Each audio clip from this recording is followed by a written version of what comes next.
Welcome to Kenton's videos. Enjoy the video. Start with safety and parts. Park the Toyota Corolla on level ground, set the parking brake, and disconnect the negative battery terminal to prevent electrical shorts. Work on a cool engine to avoid burns. Allow at least 1 hour of cooldown after driving. Gather a valve stem seal kit for a 4-cylinder, 16-valve engine, a valve spring compressor, 10 mm and 12 mm sockets, a 3.5-inch extension, magnet, compressed air source, rags, and gasket sealant. Label components and take photos to track assembly order.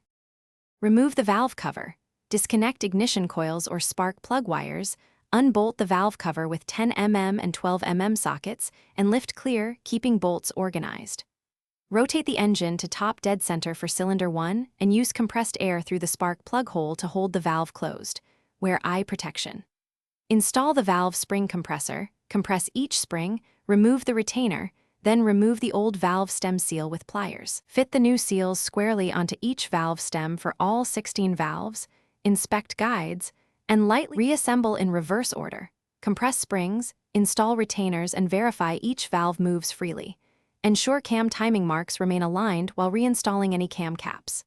Fit a new valve cover gasket and hand start valve cover bolts, then torque them progressively to the manufacturer's specification. If you do not have the spec, tighten evenly by quarter turns until snug and use a torque wrench set for future maintenance. Reconnect ignition coils, the negative battery terminal, and start the engine.